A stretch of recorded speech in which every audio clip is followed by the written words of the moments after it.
Because I felt sorry for you, I came up with a great idea. A great idea, yes. Just look at me, okay? Angela, wearing a wedding dress, took a microphone from the staff. Unexpectedly, she started speaking to the guests at the venue. My sister is older and less educated, but would anyone like to marry her? Angela looked at me, grinning proudly, but she didn't realize the big mistake she had just made. People in the venue began to buzz and cold glances were directed at Angela. Angela didn't even notice and grabbed the microphone again. Come on, sis, you have to be proactive. There are plenty of doctors here, you know. You're done, huh? Shortly after, something shocking happened to Angela. My name is Ruth, I'm 29 years old and just an ordinary working woman. But there's one thing that makes me stand out. I became a lawyer after only finishing middle school. I have a younger sister who is 2 years younger than me. My sister Angela is attractive and charming and has always been adored by our family. In contrast, I have an average face and body and am not particularly charming. Because I was seen as the lesser child, my family and relatives treated me coldly. Even though I worked harder than anyone else at studying, I couldn't compete with Angela's charm. My parents only cared about Angela and ignored me. At first, it hurt, but I couldn't worry about it forever. I gave up on being loved by my parents and focused on studying.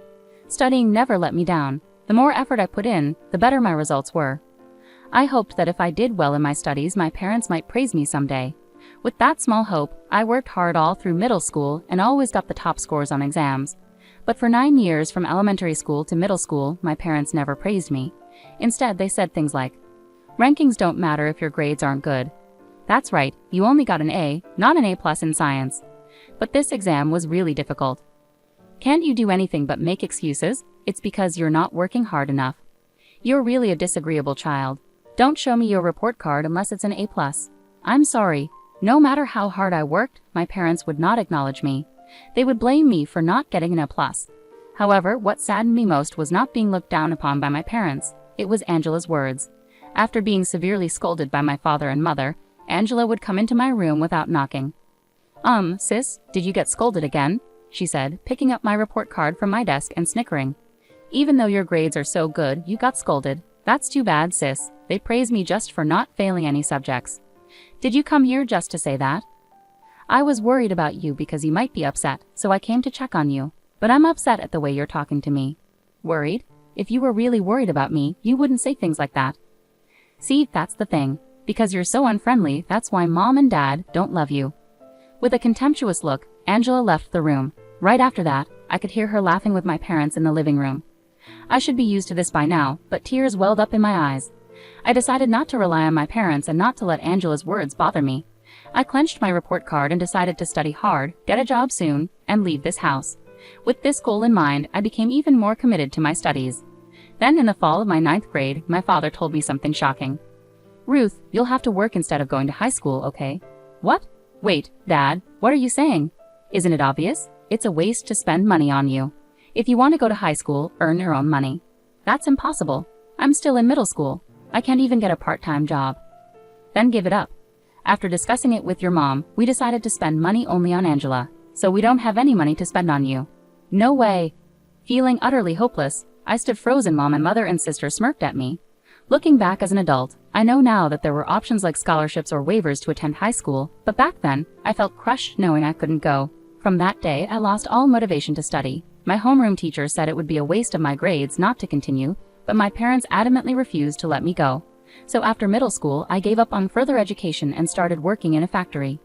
Since I was too young to live alone, I worked hard until I turned 18, saving every penny. I planned to leave home the day I came of age. I paid half of my earnings to my parents for living expenses and endured those painful years.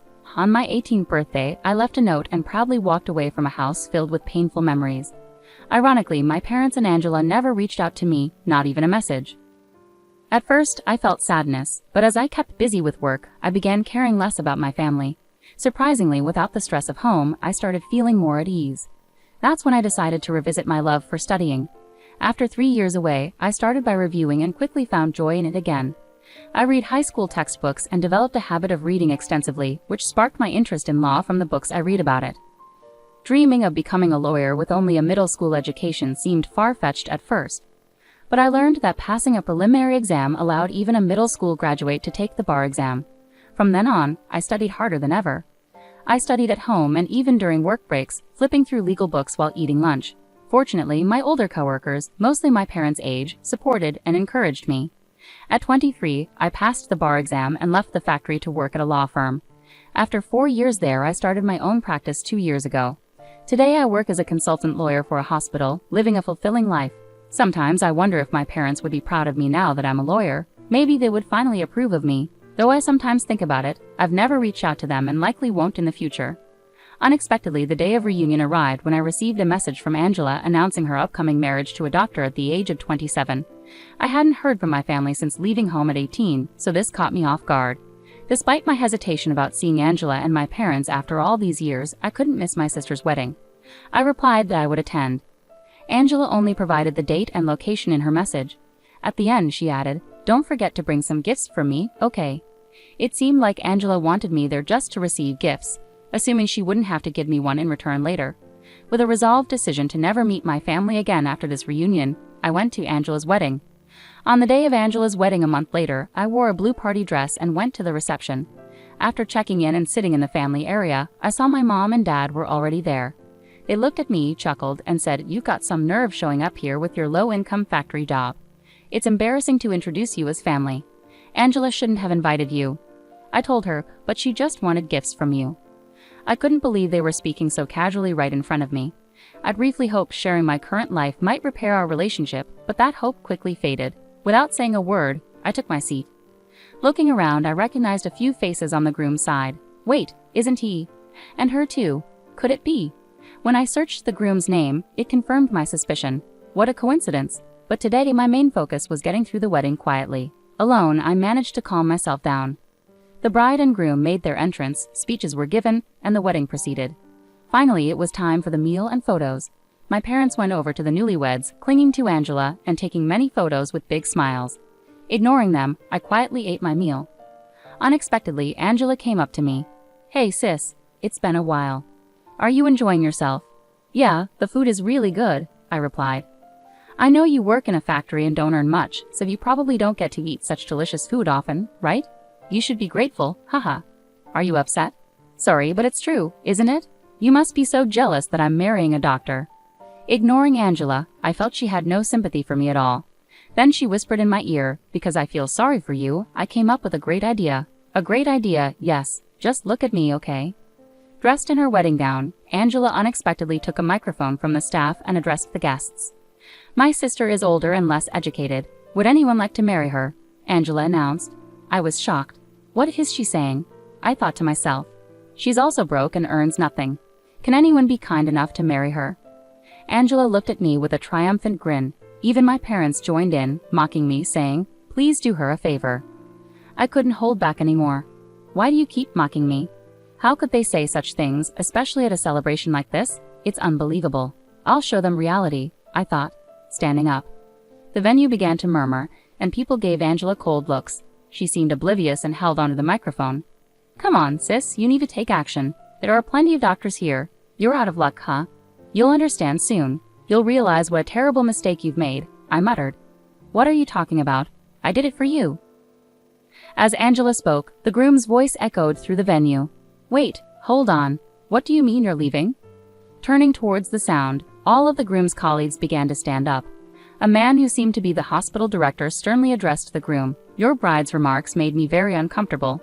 I'm sorry, but we're leaving now." "Wait, I understand her comments were inappropriate. I'll talk to her about it." "That's not the issue. Don't you know who her older sister is?" "Huh? No, I just met her today and Angela said she's a middle school graduate working in a factory." "Don't joke. Her older sister is a respected lawyer and moreover, she's the consultant lawyer for our hospital." "What? The hospital's consultant lawyer?" The groom was taken aback. The groom, Angela, and my parents were speechless. The hospital where I work as a consultant lawyer is where the groom also works. I recognized his guests. They were familiar faces from my work. The hospital director was upset by Angela's insensitive remarks. While the groom is just one of the doctors, being a consultant lawyer holds weight with the director and others. Realizing the seriousness, the groom angrily confronted Angela. "What have you done? Your comments have damaged my reputation." "I didn't need to. I didn't know Ruth became a lawyer." "You can't just brush it off like that. And saying such things about your sister. That's very cruel." I'm disappointed. "Please wait, there are reasons for this," Angela pleaded. "I don't want to hear any excuses. Let's pretend this marriage proposal never happened." "No way," Angela turned pale and collapsed to her knees. The groom angrily left with his guests. I stood up to leave, and from behind, Angela shouted, "Please, do something, sis." I responded firmly, "Do something? Why should I? You brought this on yourself. Don't play the victim because your attempt at humor backfired. It's not right." "What? Why would you say that? I didn't mean for this to happen. If only you had told me you became a lawyer." "Why would I need to tell you? You never reached out to me. I was planning to cut ties after this wedding. It's satisfying to see your regretful face at the end. Too bad you lost your doctor fiancé. Good luck finding another." With those words, I left the venue. I could faintly hear guests criticizing Angela and my parents. Indeed, Angela's engagement was called off. My parents, who had hoped Angela marrying a doctor would secure their future, were furious with her for the first time over this incident.